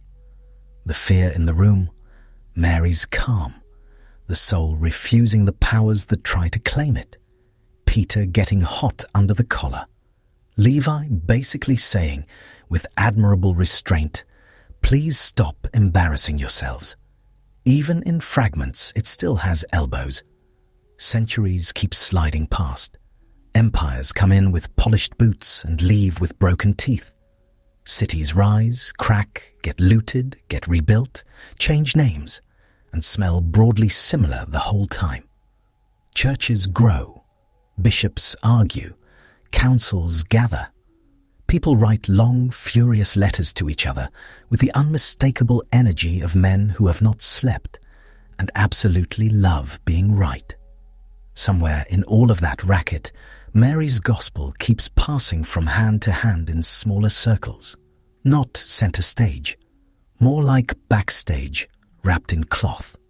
You enter one of those rooms now. It is a monastic space, if you are being generous. If you are being honest, it is half pantry, half archive, and all inconvenience. Shelves lean against mud brick walls. Baskets of dried dates sit beside bundles of old papers, because organization is more of an aspiration than a reality. The air is thick with dust, old leather, lamp soot, and that sour little smell manuscripts get when they've spent years being loved by people with limited ventilation. A brother lifts a codex from a niche. Not a scroll now, a codex. Pages bound along one edge, the ancient version of a technological upgrade. Very exciting. Revolutionary, even. Like discovering the future has arrived, only the future is still hand-stitched and covered in grime. The leather is cracked. The boards are warped. The binding sighs when opened like an elderly door with opinions. Inside, there she is, Mary again. Not pristine, never pristine. The pages are browned and brittle, with tears creeping inward from the edges like frost on a window. Ink has faded in places to the color of weak tea. In other places, the letters still stand dark and stubborn, as if refusing to die out of sheer spite. You touch nothing, because one greasy thumb in the wrong place, and you've personally committed literary manslaughter. The brother reading it knows this text is odd. You can tell by the careful way he glances around before opening it all the way. It is not forbidden in the dramatic sense. No thunderclap, no secret police crashing through the door, just that low-grade doctrinal side-eye which can last for centuries and is somehow more exhausting. A text can be copied, stored, respected by some, doubted by others, and quietly edged away from the main table all at once. It is the ancient church version of interesting, but let's not make this a whole thing. And yet, people keep making it a thing. Because once you've heard Mary's voice in that room, it lingers. Once you've heard a woman calm the men, reveal the vision, and get challenged for having the audacity to possess composure and insight simultaneously, you do not forget it. The annoyance in Peter's reply is so familiar it practically has modern shoes on. The defense from Levi lands with the same crisp satisfaction centuries later. Human beings, bless them, keep having the same bad reactions in different sandals. So the book survives partly because it is useful and partly because it is impossible to ignore. Then come the years of hiding. You know the type. The unstable years. The years when libraries burn, monasteries empty, roads become dangerous, and everyone with a manuscript starts looking at walls, jars and cellars with new affection. A book is suddenly not just a book. It is a small hostage to chaos. You wrap it in cloth. You tuck it away. You place it where heat, thieves, damp and doctrinal squabbles may or may not find it. None of the options are good. The desert helps, which feels unfair after being miserable in every other way. Dryness that cracks your knuckles and turns your nostrils into parchment also happens to be excellent for preserving old papyrus. Sand gets into your sandals, your food, your sleeves, and the folds of your soul. But it does keep rot from throwing a party. So jars are filled, codices are stacked, lids are sealed, things vanish into the earth. Goodbye for now, everybody. You stand in that hard light with the jar in your hands, clay rough against your palms, dust on your ankles, the sky huge and pitiless above you. Sweat trickles down your spine in that deeply insulting way sweat does when you're trying to carry out a sacred duty. Around you, the ground is littered with stone, scrub, and the occasional thorny plant that looks offended by life itself. Then the jar is lowered away. The sound is small. Clay against earth. A dull settling thud. Then silence. That is all it takes for a voice to disappear. No dramatic curse, no final speech. Just a container in the ground, a covering of dirt, and generations walking overhead without the faintest clue what is down there waiting. And waiting. Years turn to centuries, then more centuries. The jar sits in the dark while dynasties come and go with all the confidence of men who think their paperwork matters forever. Languages shift. Borders move. Armies march by in sandals, boots, and eventually things much worse than boots.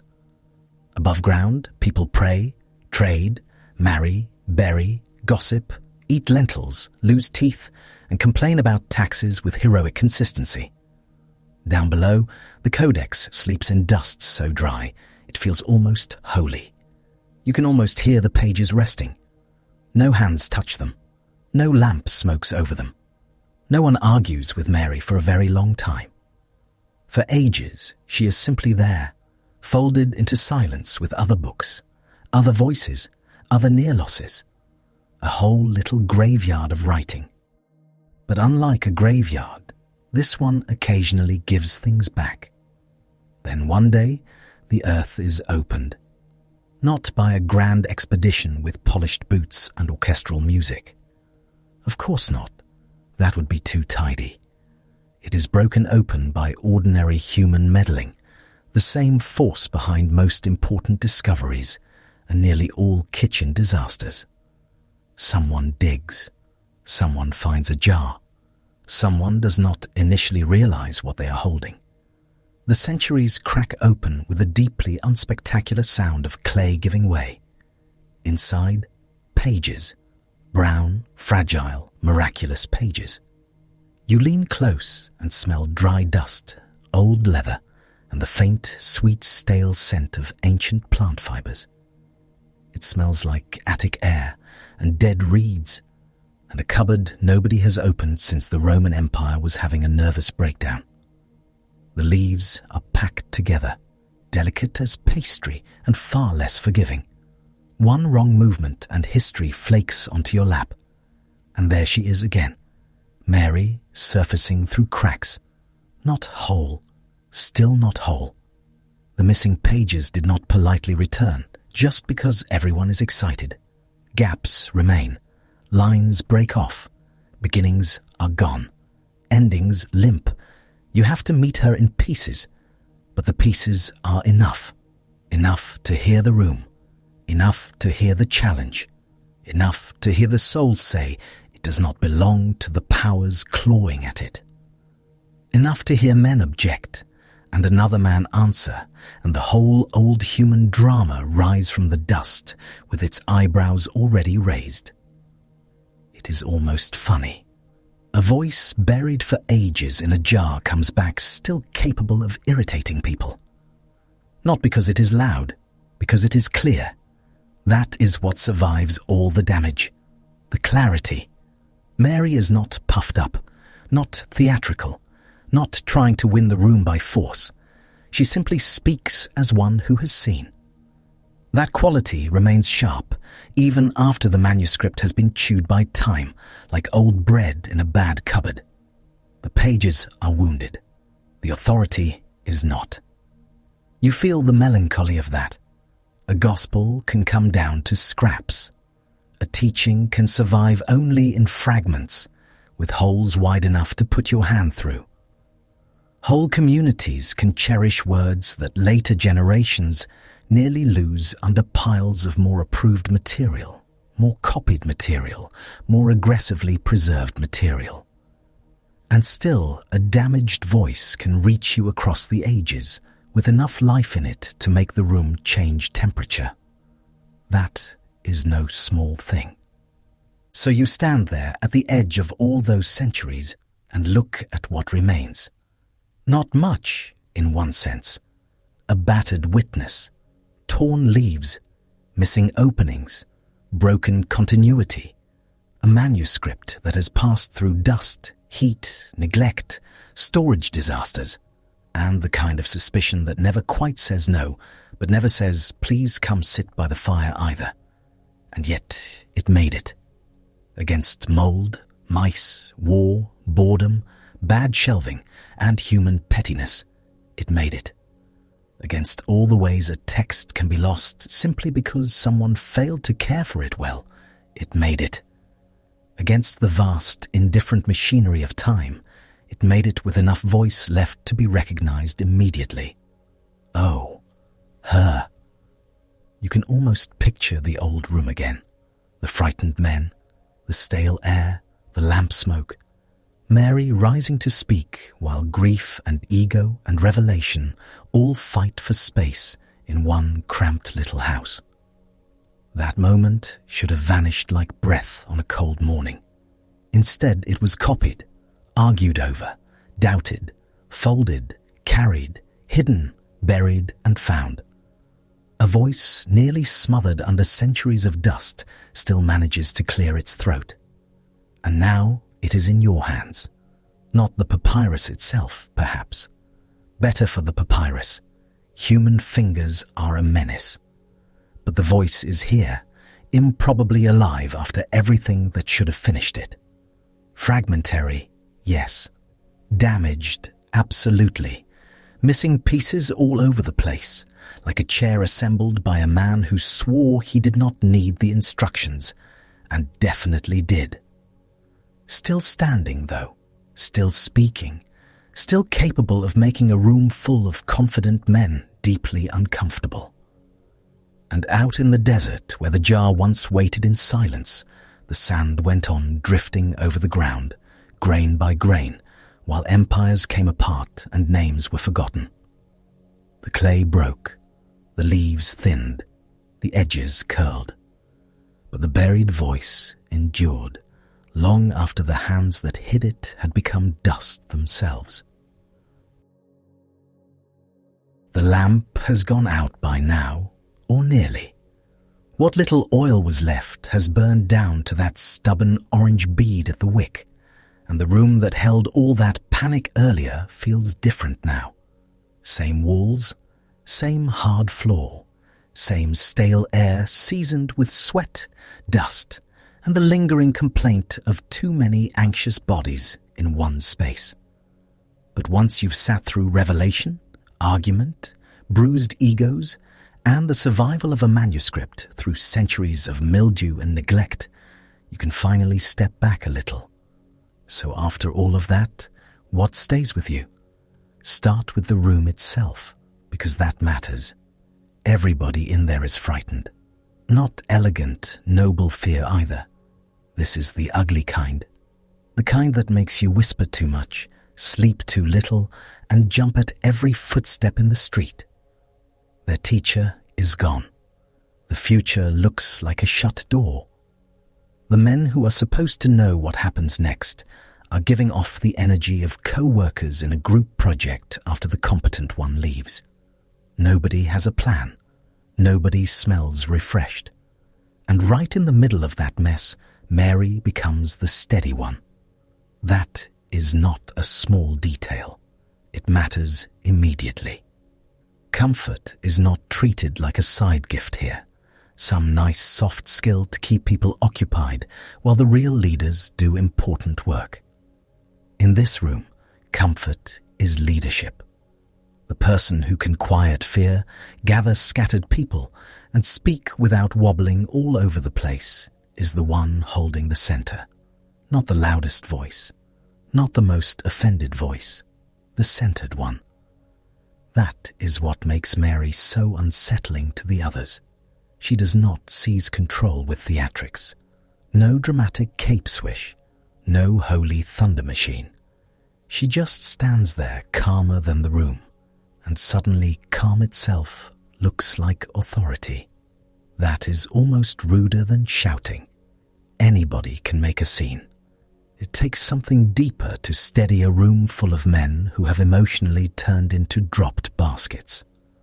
So one thing being handed to you very clearly is this. Real authority is not always wearing the badge people expect. It does not always come through rank, volume, or the person already sitting closest to power. Sometimes it comes through the one who can actually see clearly when everyone else is fogged up with grief, fear, and ego. Sometimes the person the room least expects to teach is the only person in the room not making everything worse. And that leads straight into the vision. Because Mary's message is not just, "Cheer up, everyone." It goes much further than that. She describes a soul rising past the forces that try to claim it, and every one of those forces feels uncomfortably familiar. Desire, ignorance, fear, the grinding powers that lean in close and tell you that you belong to them, that your cravings own you, that your confusion defines you, that your terror gets the final vote. It is cosmic, yes. Also deeply personal. You can feel why that teaching would matter to frightened people in a locked room. They are already acting like fear owns the building. Fear has taken their lunch, stolen their sleep, and rearranged the furniture in their brains. And Mary brings a vision where fear is not denied, but it is not enthroned either. The soul meets these powers, answers them, and keeps going. That is the heart of it. The soul is not property, not of death, not of desire, not of ignorance, not of the voice that says you are trapped forever in whatever has terrified you most. The powers can loom. They can threaten. They can do the ancient version of a miserable airport security line, making you empty your pockets while acting personally insulted by your existence. But they do not own you. They question. The soul answers. Then it passes on. That is a deeply comforting claim. Not cheap comfort. Not the flimsy kind that falls apart the moment life gets sweaty and unpleasant. this is stronger than that. It says there are forces that make themselves look absolute, and they are not absolute. They feel final. They are not final. They speak like landlords of the universe, rattling keys, puffing themselves up, and acting as though your being itself is on lease from them. It is not. So fear gets gathered up and given a demotion. Then comes the uglier, more human part, which is why the whole thing feels so honest. Mary speaks. The room does not erupt in universal gratitude. Nobody says, "Marvelous, thank you for the spiritually clarifying material. We all feel appropriately humbled." No. Peter bristles. Andrew objects. The smell of threatened authority rolls through the place like old fish left in the sun. It is painfully familiar. Somebody unexpected speaks with insight, and instead of everyone rejoicing, a few people immediately start checking whether this violates the pecking order. That matters too. Because the gospel is not pretending spiritual communities are magically free of insecurity. They are still full of human beings, and human beings can turn weird fast when their status feels wobbly. The resistance to Mary is part of the teaching. You are being shown, very plainly, that truth can arrive and still be challenged by envy, habit, and the ancient male condition of not loving it when a woman knows something important first. The room is holy. The room is also a mess. Both are true, and Levi's defense of Mary gives the whole thing shape. He does not just defend her feelings, he defends her legitimacy. He pushes back against the petty little reflex that says insight only counts when it comes from the approved mouth. That is a huge part of the gospel's force. Wisdom is not made false because the wrong person, socially speaking, is carrying it. In fact, this whole journey leans the other direction. Wisdom often arrives through the person everyone has already underestimated. That is not a side note. It is load-bearing. Then you remember the book itself, or what was left of it. This voice nearly disappears. Pages go missing. Copies break down. Papyrus flakes apart like overbaked pastry. Centuries pass doing what centuries do, which is ruin things slowly and with shocking thoroughness. Sand gets into everything. Mold takes a bite. Storage conditions are, at best, biblical. Yet the thing survives. Damaged? Yes. Incomplete? Yes. Still alive enough to speak.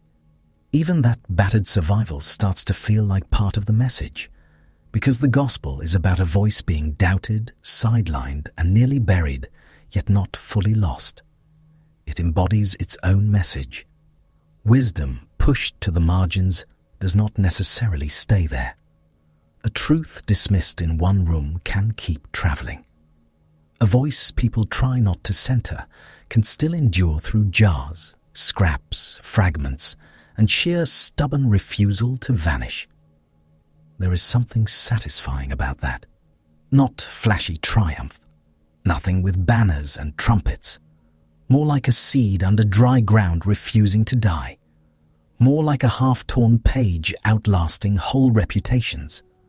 More like someone everyone tried to talk over still being heard centuries later by people sitting in lamplight or candlelight or electric light, listening closely. So when you gather the whole journey up, the meaning lands gently but firmly. Fear is real, but it does not have to run the room. Authority is real, but it is not always attached to rank. The soul faces powers, but it is not owned by them. Wisdom can come through the person everyone least expects, and resistance to that wisdom, however loud and self-important, does not get the final word. That is why it feels so strangely steadying. It does not promise a life without conflict, or doubt, or those appalling little eruptions of ego that make every community exhausting eventually. It simply refuses to hand those things the throne. The frightened room is not the end. The bullying powers are not the end. Peter's indignation is certainly not the end. Even damage and near loss are not the end. What remains is the deeper thing. A woman speaks peace into panic. A soul rises past what tried to reduce it. A small group learns, however imperfectly, that insight matters more than social comfort. A torn old voice crosses the desert and reaches another century. And that is the closure this gospel offers. Not that everybody behaved beautifully. They did not. Not that every page survived. It did not.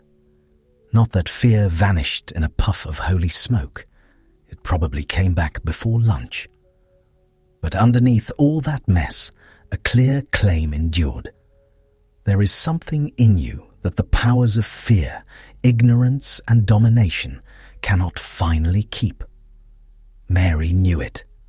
That is why she could stand in that room without borrowing authority from the men around her. She had already anchored somewhere deeper. And once you see that, the whole journey settles. The locked door, the vision, the objections, the fragments in the jar, it all leans toward the same quiet conclusion. The deepest truth does not always enter wearing the name badge people prefer. Sometimes it arrives calm. Sometimes it arrives contested. Sometimes it survives in pieces. And still, it remains. And with the room finally quiet, you let the lamp burn low and watch the shadows climb the walls. You are back in that cramped upstairs room now, where fear first sat on everyone like a damp wool blanket. The air is still thick with oil smoke, stale breath, and old sweat pressed into borrowed cushions. Nobody has opened a window because nobody wants to get arrested before breakfast. The whole place smells like grief, unwashed robes, and the last inch of lamp oil doing its best. The arguments have burned themselves out. That is the strange mercy of exhaustion. Even wounded pride eventually runs out of steam. Peter has gone quiet in the way men do when they are still upset, but aware they may not have handled themselves beautifully. Andrew is staring at the floor. Levi looks like he would still like to shake somebody by the shoulders, but even he has settled. And Mary remains. Not center stage, not performing, just there, steady as a jar set down on stone. You can almost see the others adjusting around her, not gracefully, not all at once, but enough. Enough for the room to stop feeling like a chicken coop in a thunderstorm. The lamp crackles. A little ribbon of smoke curls upward and stains the ceiling one insult at a time. Somebody shifts, knees popping. Someone else wipes his face with the edge of his cloak and only succeeds in redistributing the misery. Outside, sandals scuff the street below. Life is happening down there, rude as ever. Inside, something has changed, not all the way. People do not become wise, generous, and emotionally secure in a single evening just because they had a powerful moment. That would be lovely. It would also be the least realistic thing in the ancient world, which is saying something. But they are no longer frozen. That matters. One by one, they begin to rise. Slow, stiff, sore from bad sleep and too much floor. Hands press against knees. Sandals are found. Cloaks are gathered. The room fills with the small sounds of departure. Cloth rustling, throats clearing, wood creaking under shifting weight. It is the sound of people who still do not know exactly what comes next, but are going anyway. That may be the bravest sound in the room. No trumpets, no dramatic orchestral swell, Just a handful of worried people standing up in a smoky room that smells faintly of olives, dust, and male indecision. The movement begins there, in grief, in disagreement, in the sort of atmosphere where everyone could really use a bath and a nap. Mary rises too. You can picture her drawing her outer garment close against the morning chill, the lamp painting her face gold and shadow by turns. Nothing flashy attaches itself to her. No halo descends. No one suddenly becomes normal about women teaching. But her words have landed. Even those who disliked them have to carry the fact of them now. That is how some voices endure, not because everyone applauds. Because once heard, they become difficult to shake loose. They travel with you, downstairs, into streets, along roads, through years. You try to dismiss them, and there they are again, waiting in the back of your mind, like a sentence you wish you had not needed, but cannot deny. Outside, Jerusalem is already warming. The alleys are waking up with their usual terrible charm. Donkeys are producing opinions nobody asked for. A woman is bargaining over fish with the intensity of a military commander. Bread is coming out of ovens in flat, fragrant stacks. Somewhere nearby, somebody has spilled something unpleasant, and the street is wearing it. Ancient cities never met a drainage problem they could not make personal. The disciples step into all of that, not into a glowing spiritual abstraction, into the actual city, dust in the teeth, sun on stone, Roman soldiers posted where they can be seen, children underfoot, flies wherever flies feel called to ministry.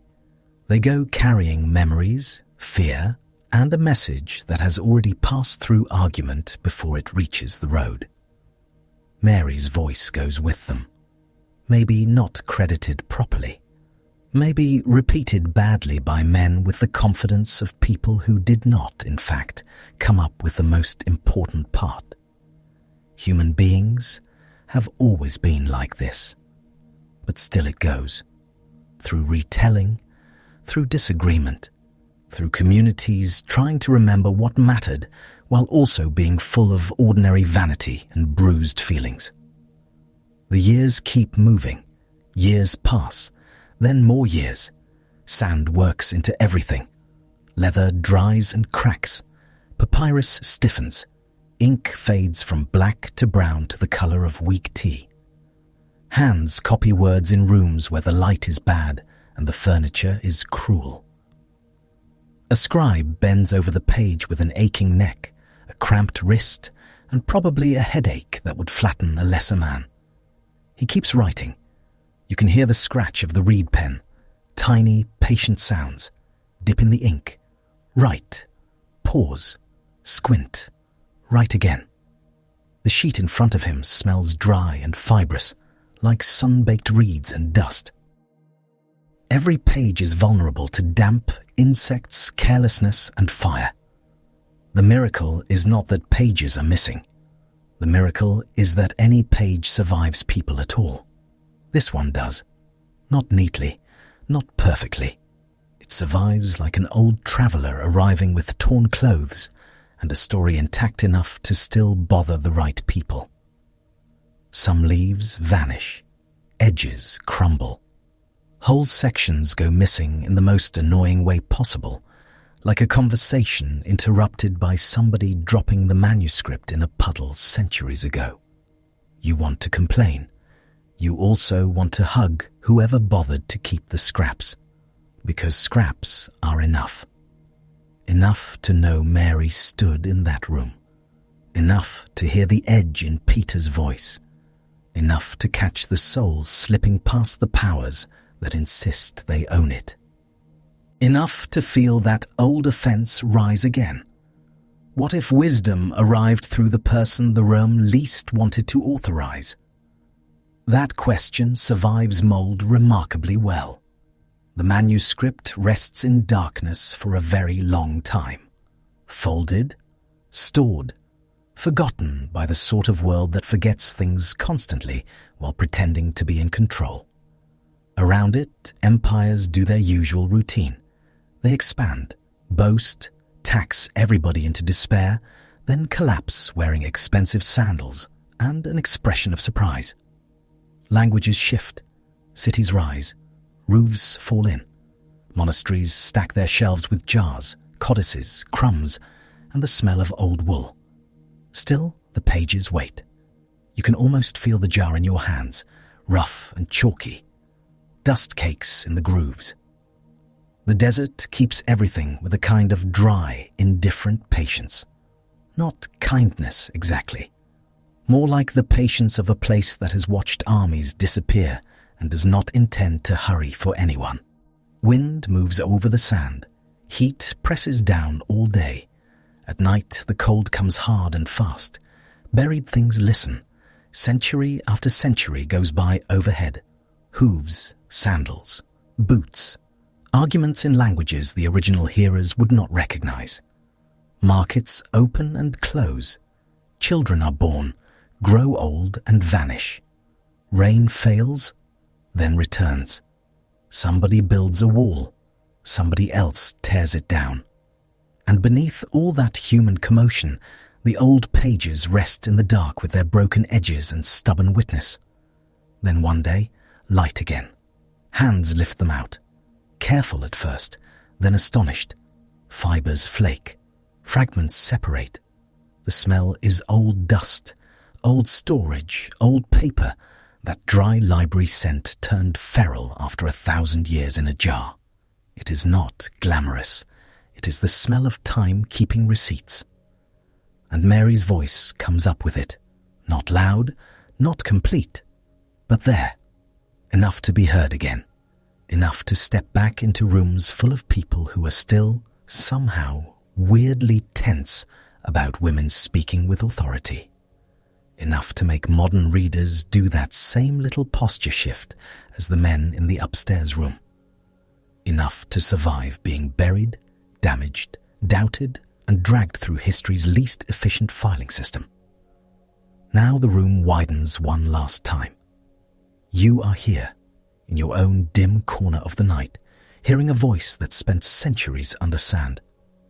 Between you and Mary stand broken pages, nervous disciples, dry caves, stubborn scribes, and more than enough chances for everything to vanish.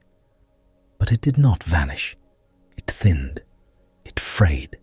It nearly disappeared into the great human attic of neglected things. Still, it remained. There is something gentle about that. Not triumphant, not shiny, just durable. Like a lamp that should have gone out hours ago, but still keeps one small bead of flame steady at the wick. You have seen that kind of light before. In sick rooms, in late kitchens, in chapels where the plaster peels and the floorboards complain. A small flame refusing to act, impressed by darkness. Mary's voice feels like that. Back in the room, long ago, the lamp would have died eventually. Someone pinches the wick. Smoke lifts in a final rude twist. The walls go dim. Sandals fade down the stair. Street noise swallows the little gathering whole. By morning, there is no visible sign that anything happened there besides body heat and a smell nobody would miss. But words have already left the room.